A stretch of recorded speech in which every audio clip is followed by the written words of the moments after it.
What's up, guys? I'm Tinashe Moyo, and welcome to another episode of Stride. On this channel, my goal is to inspire people to take the first step towards their goals in life using my personal experiences. And in this video, I will be talking about my time as a writer who made use of plagiarism like no man's business. So, so sit back and enjoy.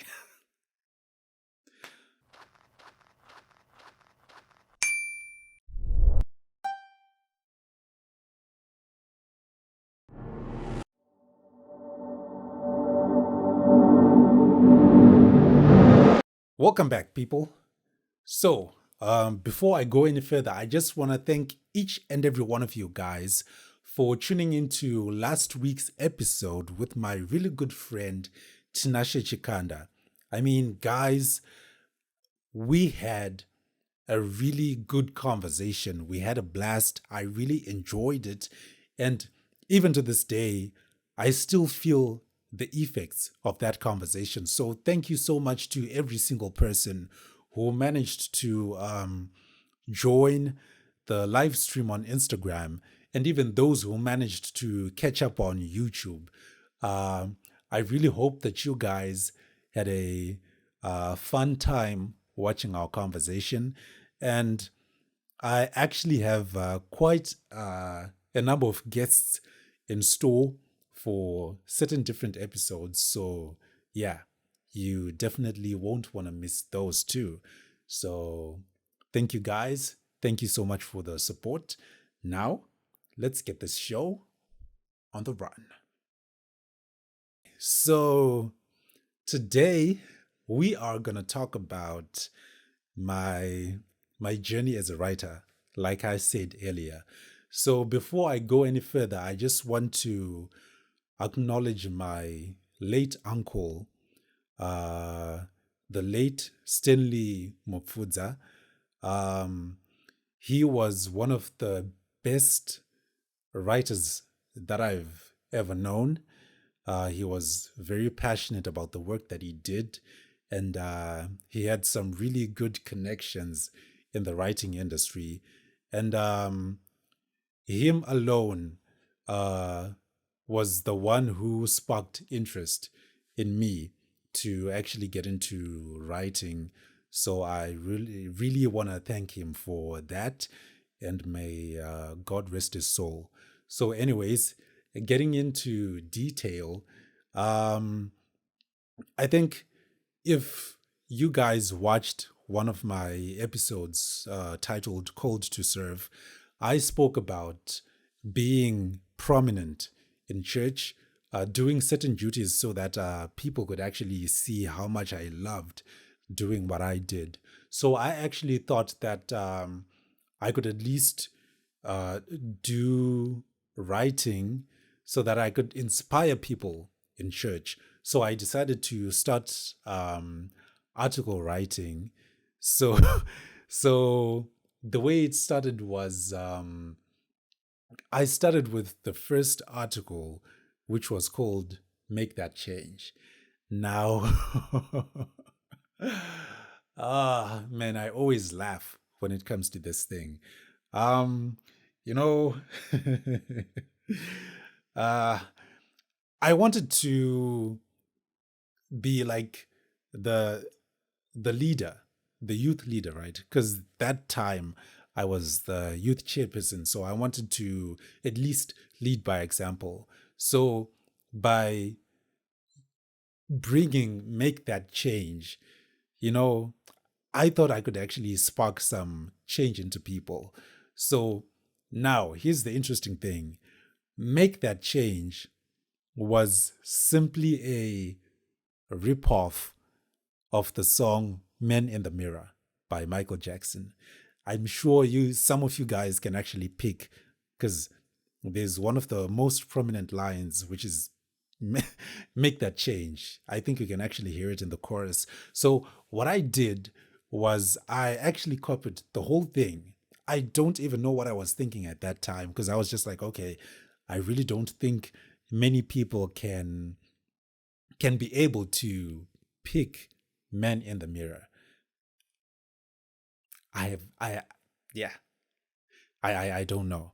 So I copied and I pasted into Microsoft Word.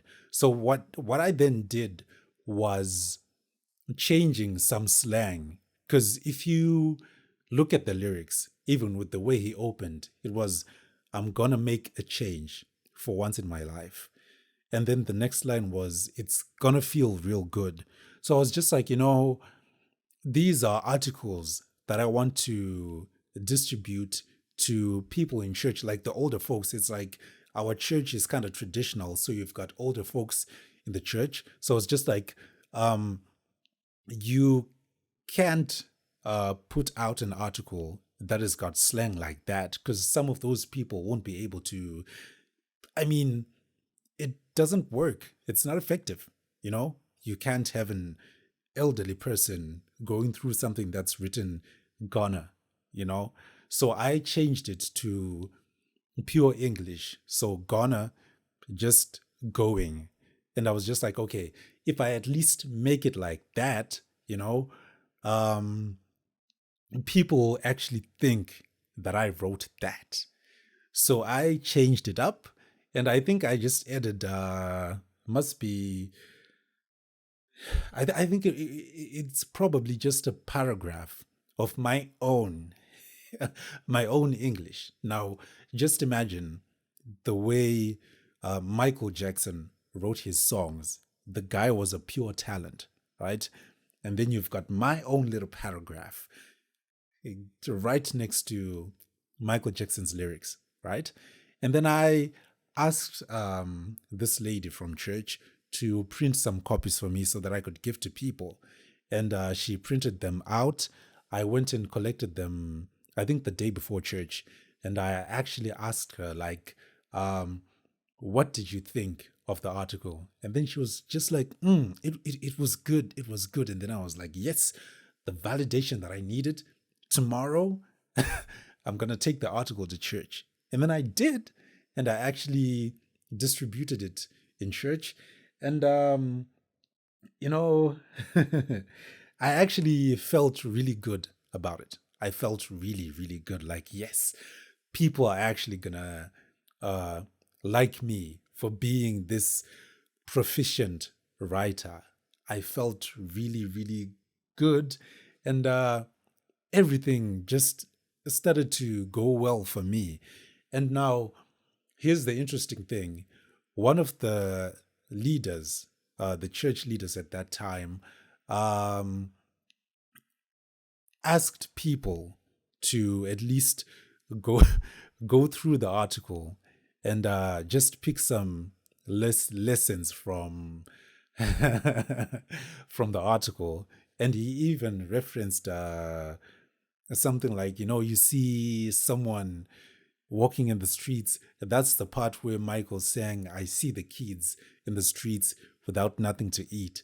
So the man was just like, yeah, let's look at those things, lessons that we can get from that, and see how best we can help people. And then I was just like, okay, I don't think we're supposed to go that route, because then if you start analyzing, that's when someone's going to just be like, light bulb, this is Michael Jackson. But funny enough, I got away with it. No one said anything. And then I was just like, okay, seems like everything's going well for me. So I better put another article, because Make That Change has just become a hit. And so I did my next article, which was titled, it was titled Ifunanya. I got the title from a P Square song. I think most of you know the famous and popular Nigerian duo. So I got the title from the song because it's a song that I actually really, really love. And so I was just like, okay, let me do something different, right? Instead of doing it in Shona, I just chose to go Nigerian. I mean, yeah, pure stupidity. So, so, So yeah, I did that. Now ifunanya means love. So I was just like, okay, I don't want to use English. I just want to go the different route. And I was just like, yeah, let me do ifunanya. And then I do ifunanya. Here's the funny thing. Um, I actually used one line from the song's chorus, and the line, I hope I don't mess it up, but the line goes like ifunanya nyelom aka onye mbunobe. You see, it even sounds weird. It's like just speaking the language. I'm not even Nigerian, but I still chose to pick that line, and I think I actually gave a a BS translation. I don't even know what it means, but I know that I gave a BS translation on in that article. And I was just like, no, it means this, it means that. You're trying to look. I was trying to look cool. I was trying to seem like I know my stuff, like I'm diverse. I know different languages, blah blah blah. I don't know what I was thinking at that time. I think it was like 2009. Yeah, that's actually the time period. So I did Ifunanya. I distributed it to the church again, and we've got people like just doing what they do. Oh, thank you, and then you're like, yes, people are loving me. I'm like, the next big thing around here. So let me put out another article again, and I I think I did another article called uh, "Welcome to the World." I think that article was just purely me, so I will exempt that article. But then I did another called Valentine's Day. Wow, Valentine's Day was something else because I think it had must be 6 or 7 paragraphs, and those different paragraphs, uh, there was nothing from my head. I was just copying and pasting from different articles, taking things from the internet, just pasting on the document. And I wanted it to sound cool, to sound so sweet, amazing, so that when people see it, they just be like, "Oh man, this is beautiful. We love this," Oh, man. You know, I think I was I think I should say I was so good at just ripping off things. That probably made me rip flay.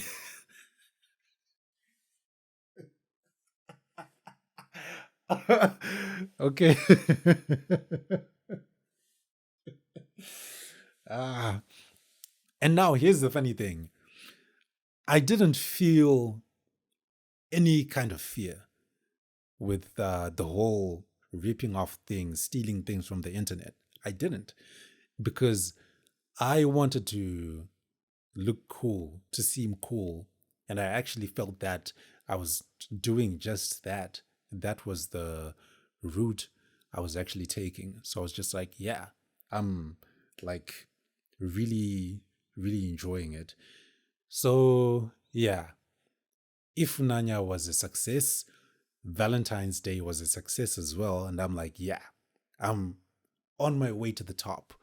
What's the next best thing I can do? Write a book.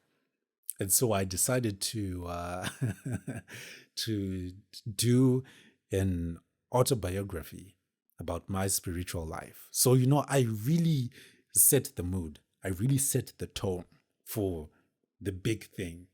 So the book was titled My Spiritual Life, and I had a period where I just wanted um, people to just know the things that I had gone through.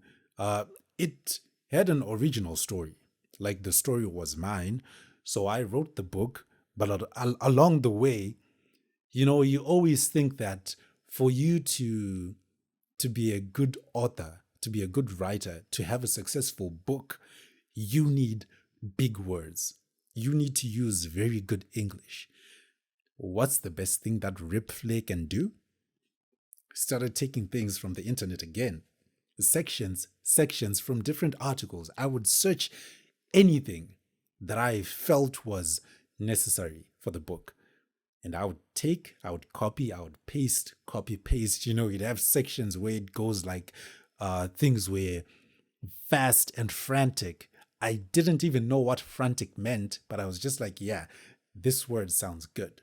I'm going to use it because I want people to, to like this whole thing. So I wrote the book. I finished it. And yeah, it was time to release the book. So I got to meet someone who could help me with printing the book. So I think I got, must be something like, I don't know, 40 or 50 copies of the book printed out. And then I was just like, yeah, now this is actually the real deal. I got to print the book. I got to distribute it at church. So the prints came out. I'll say publish, but it wasn't really publishing because I didn't get a publishing deal. I just got someone who could just print the book because it was something like, was it like, I don't know, kind of like 30 pages because it was just A5. And I think my text size was probably like 13, 14 because you want to fill up the pages real quick. So I did that. I got the book printed and set a launch date for the book. The book was released in church and the book was an absolute hit. I mean, people loved the book, And one of the biggest reasons why I released the book, apart from me just being passionate about writing, the reason was that there was this girl at church that I really liked. I mean, she was amazing. She was beautiful. She was everything I could have ever imagined. Man, I loved her. I won't say I liked her. I loved her. Like, to the core, Man. And I was just like, yeah, I hope I get to release the book when she's at church. I mean, because in my mind, I was just like, who doesn't want a guy that looks like this and can write books, So the book was released, distributed it, and I made sure that I gave her a copy. She was sitting next to the mother. I gave her the copy and I gave the mother a copy. Like, yeah, look at look at your son-in-law, yeah. So yeah, I managed to release the book and people actually liked the book. And one of the biggest things that surprised me was that my uncle at that time, he got ill and he was getting treatment at home. And so I went to see him because I had given him a copy to read because I was just like, okay, I want you to see what your nephew was able to pick up from you. So when I spoke to him about it, he told me that he read the book, and I was surprised that he said the book was powerful and impressive. And then I was like, whoa, like you are the writer, you are the one who gets to read different books, see different stories. I'm actually surprised you didn't pick any of the plagiarism in the book. Like, okay. So uncle endorsed me. He tells me my book is powerful and impressive. And then I was just like, Yeah, the boy is doing it. So, he sadly passed on. And I was just like, yeah, I just want to carry his legacy in the best way possible. So some of his colleagues from, I think, the writers groups actually attended the funeral, and I gave them, I think, the books, uh, a few copies of my book, and they got to read the book, and we spoke on the phone, yeah, just to catch up and everything, just to get a few tips on how to maneuver in the writing industry. And they told me, to my surprise again, man, what is wrong with these people? Um, to my surprise again, these guys were just like, oh, we were so inspired. You are so good at this. We were so inspired, man. I was like, you get to a point where you're just like, you didn't see anything. Come on, I mean, tell me you saw something. You just don't want to tell me, but please tell me you saw something. But they didn't say anything. And then I was just like, okay, so the book is a hit. You know, what even made me feel even better was that my mom was so proud of the book to the point where she would distribute it to family members, um, her workmates, her friends, different people. Like, oh, look what my son just did. My son wrote a book. Oh, it's so inspiring. Please go read it and be inspired too. That's my mom. Really proud of her son. And then I'm just like, man. So back to the girl. I was busy telling myself, like, okay, she's gotta want me. You can't say no to a guy who's handsome. That's what I used to tell myself, and can write. So I think after, was it a I think after 2 weeks, I actually went to sit with her, because I was just like, okay, I'm gonna use the book as the icebreaker. Yeah. And then before the service started, I went to sit next to her and we just spoke a bit. And then I was just like, okay, so did you manage did you manage to read the book? Man, this is an author who's stumbling on his words. So yeah, I was just like, did you manage to read the book? And then she was like, yeah, yeah, yeah. And then I was just like, okay, cool. So any lessons from the book? And then she just froze for like a couple of seconds. Then she was just like, um, you know what? Uh, to be honest, I didn't read the book.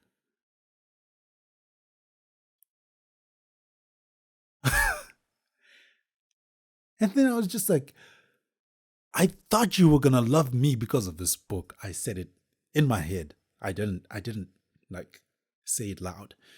And man, I was so crushed, you know. But I was just like, you know what? Doesn't matter. I'm gonna find another way. So shortly after my uncle's burial, my mom didn't attend the service after the burial, but I did. So I had the duty of just thanking the whole congregation for um, you know, mourning with us and just helping with everything that had to do with the funeral. So I went in front of the church and gave my little speech. And then I was just like, okay, how do I take myself to the top again? And then I just told the church, like, okay, because of my uncle, I was able to get to meet with some of his fellow writers, and I wrote an article, and that article uh, on the writers platform soared to number one. Yeah, I had a winning article. And then I was just like, thank you. Silence. No one claps. And I was just like, okay, are people still digesting what I said? Or I don't know. Like, come on, clap. So, yeah.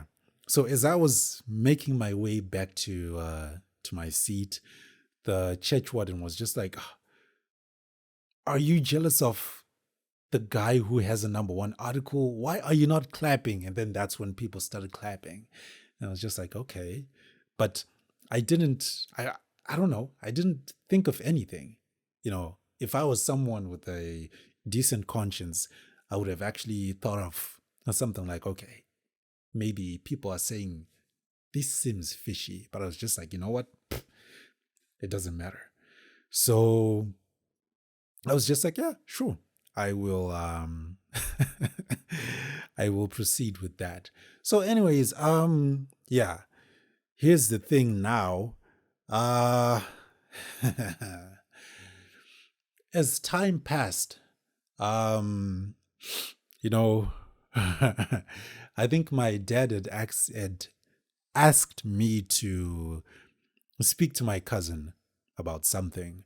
So I didn't speak to him, but I then lied to my dad that I did. And then when my dad asked my cousin about that, my cousin was just like, "No, I didn't speak to your son." And I was just like, "Man, this is a terrible cousin. Couldn't she have like made something up?" But then I was the terrible person because I didn't say anything to him. Anyways, so my dad was really disappointed with that. And so he set me down. My mom was in the living room and he started going off. My dad, when it came to lectures and everything, he never held back, you know?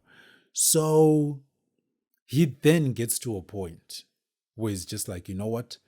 I'm going to be vicious at this moment right now.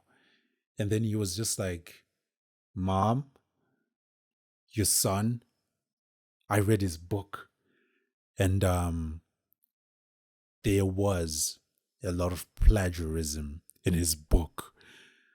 Then I was just like, oh my God. I was just like, oh, he's the one who found out. I wish someone else had found out, not my dad, because I knew that if it was my dad who found out about this thing, it's not going to end well. So he went on to speak like, I read a story just like that. You know, I read a story just like that. So many different stories were just stitched together, you know? And then he looked at me and he's like, am I lying?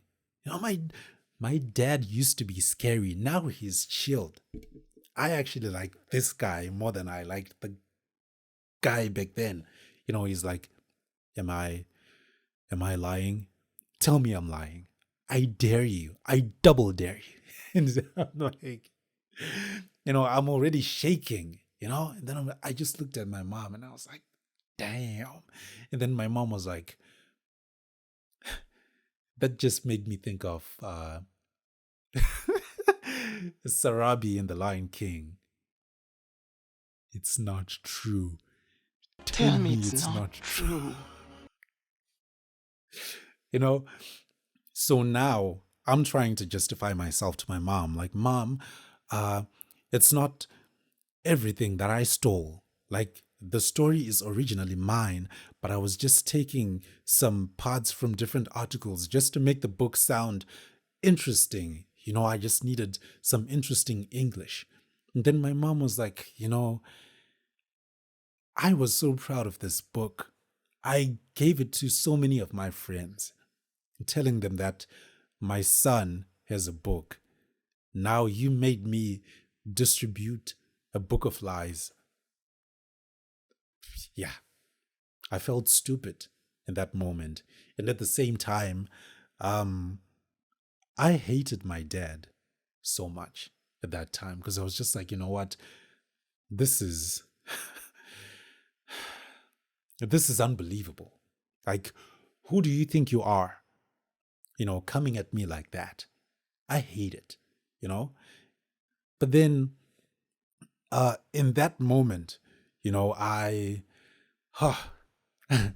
I think my dad at that point in time turned into the heartbreak kid, Shawn Michaels, you know, because I think to the people who follow WWE, Shawn Michaels ended Ric Flair's career. So in my case, my dad, the heartbreak kid or man, the heartbreak dad, maybe for lack of a better word, ended the career of Rip Flair. In that moment, I was like, you know what? I quit. I'm never going to write again because of my dad. Because that made me feel really, really stupid. And then I was just like, man, yeah, that was terrible. Now, here's the dark secret about this book. Remember, I said I printed like 50 copies, I think. Those 50 copies, it wasn't my money. Sticky fingers. Yeah. It was my mom's money. Stole money from my mom to print the book that I want to distribute in church. Now, what was I doing? I mean, you want to be prominent in church, but you are distributing a book that was done with blood money. You know, that was terrible. That was terrible. I'm just thankful that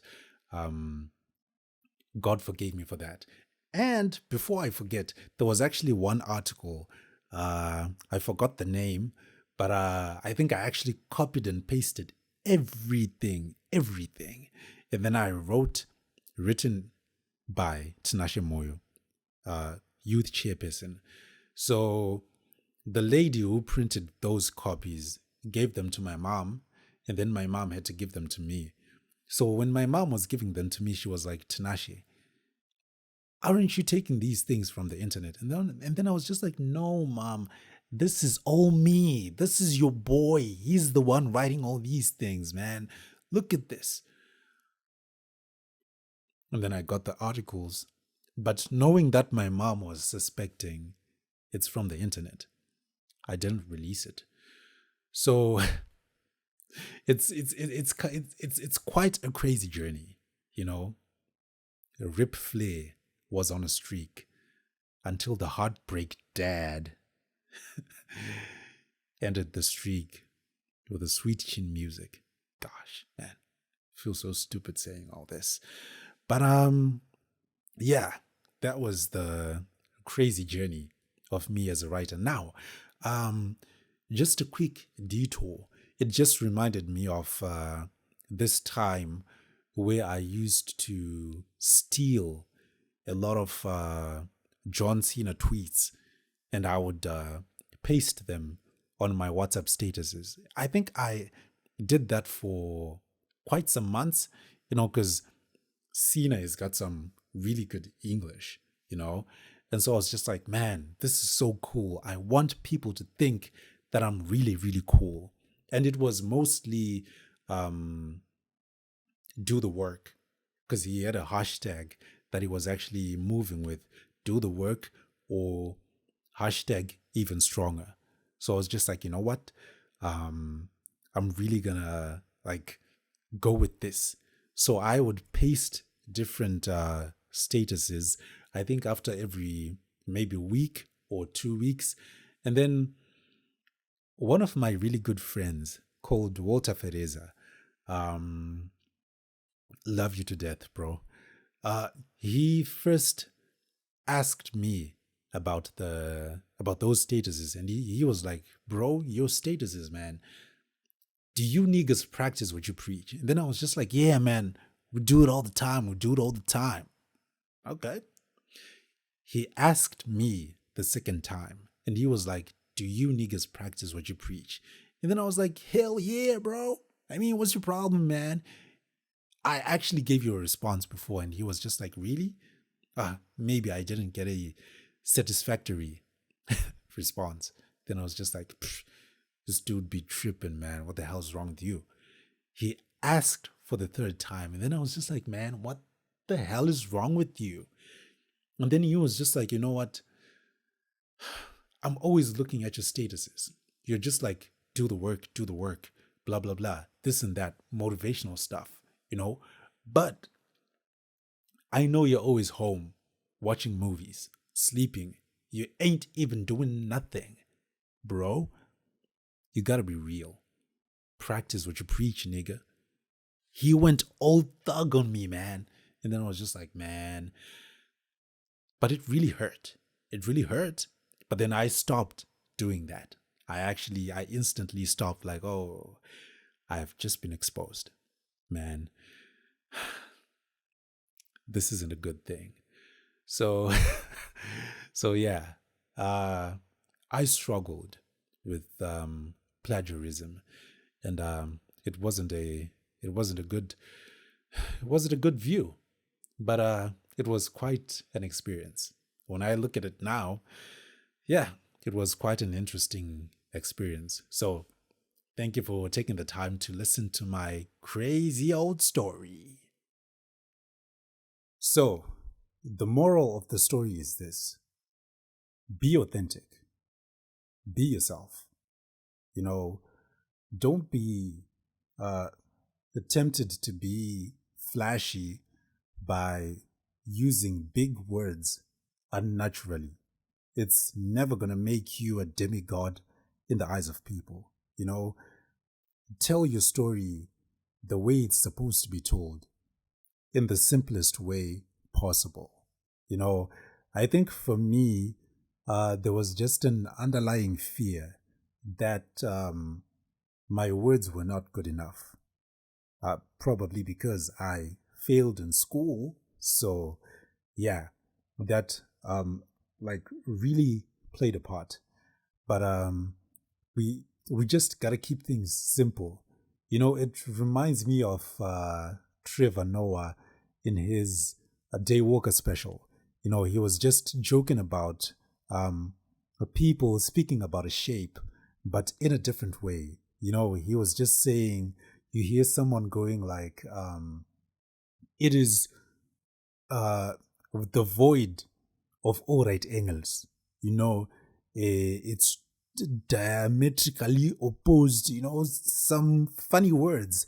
And then you hear the ending just be like, so, gentlemen, what I'm trying to say is that it's a round. You know, they're basically talking about a circle. But then you don't get to understand all of that until they tell you exactly what it is.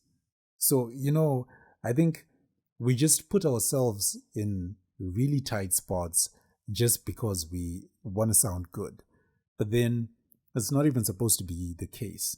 I think as time went on, as I grew older, I began to like understand that less is more. Like simplicity does so much for people in their lives. So if you were stuck in that like that bubble that I have to sound rich, I have to sound good in the eyes of people, you know, I'm just gonna bring it back to the ripped article, make that change. Obviously, I will credit the late king of pop, Michael Jackson, for that. But yeah, just do your best to make that change. You know, keep things simple, step by step, one step at a time. Just stride, and everything else will follow. So this is from me to you. I hope you make that change. I hope you live a simple life. It's not just about writing, but anything that you do in life. You know, make sure you do things in a simple way. Simplicity does it all. So thank you guys so much for listening to my story. Okay, so guys, like I always say, if you've been getting value from my content, please leave your thoughts in the comments section. I'd love to know what you guys think. Make sure you leave a like as well. It helps me create more content for you guys. And if you haven't subscribed, please take the step and subscribe. And let's have fun with this thing. I look forward to hearing people's stories too. So if you're interested in sharing your story, being a part of this podcast, hey guys, I'm free, I'm open. You can text me at any time, you can inbox me at any time. And yeah, we will get right to it. Let's make sure that the world gets to hear different and inspiring motivational stories. So, yep, make sure you share the channel to your friends, your family, and anyone else you can think of. So, guys, thank you so much for sticking around. Thank you so much for um, subscribing to my channel. This is one channel that lacks consistency at times, but every time I get to check like the subscribers, I'm always noticing that the numbers keep going up. So I really want to thank you guys for being patient with me. Like, it's so difficult to be patient with a channel that's not even consistent. But you guys have shown that you've got different hearts. And I really appreciate that. It will never go in vain. Just know that. May God bless you for all that you do for me. And I will see you in the next video. Peace.